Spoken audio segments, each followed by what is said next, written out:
राजस्थान में अगले साल चुनाव है तो कांग्रेस भी बीजेपी को रोकने के लिए कमर कस चुकी है। यही वजह हो सकती है कि दिल्ली में मंथन हुआ तो राजस्थान में चिंतन। उदयपुर में कांग्रेस का चिंतन शिविर खत्म हुआ, अब बारी एक्शन की है। 3 दिन के इस चिंतन शिविर में कई मुद्दों पर चर्चा हुई। कश्मीर से कन्याकुमारी तक की पदयात्रा, एक परिवार एक टिकट, सुधार के लिए टास्क फोर्स जैसे बड़े फैसलों पर चर्चा की गई। अब ऐसे में सवाल ये है कि 3 दिन के शिविर के बाद क्या क्या बदलाव देखने को मिलेंगे और कैसे बीजेपी को घेरने के लिए रणनीतियां बनाई जाएगी। तो पहले चर्चा करते हैं कि शिविर के बड़े फैसले क्या थे।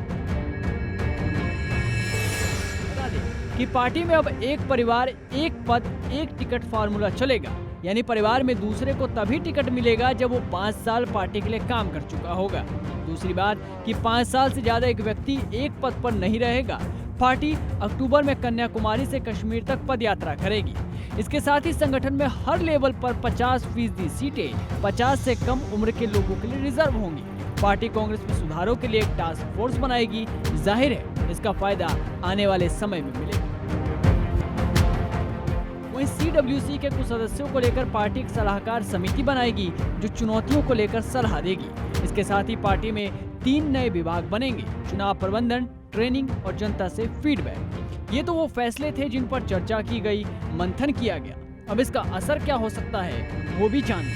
सबसे बड़ी बात यह है कि अब तक बीजेपी पार्टी पर परिवारवाद का आरोप लगातार लगाती रही। ऐसे में पार्टी ने एक परिवार एक पद एक टिकट का फैसला कर उसका जवाब देने की कोशिश की है, यानी कि कांग्रेस ने कहीं ना कहीं इसका काट ढूंढने की कोशिश की। इसके साथ ही संगठन में 50% सीटें युवाओं के लिए होगी, यानी कि पार्टी में युवा नए तौर तरीकों से काम करेंगे। पार्टी में नई ऊर्जा का संचालन होगा। टास्क फोर्स सबसे ज्यादा चर्चा इसी की हो रही है। इससे पार्टी के अंदर संगठनात्मक मजबूती बनी रहेगी। इसके अलावा पार्टी पदयात्रा करके जनता से जुड़ेगी। बता दें कि कांग्रेस बीते कई सालों से किसी बड़े आंदोलन का हिस्सा नहीं रही, ऐसे में ये पदयात्रा बेहद अहम है। इसके साथ ही चिंतन में सीएम गहलोत भी कह चुके हैं कि हमने काम तो किया, मार्केटिंग नहीं करना। Bureau report, C media.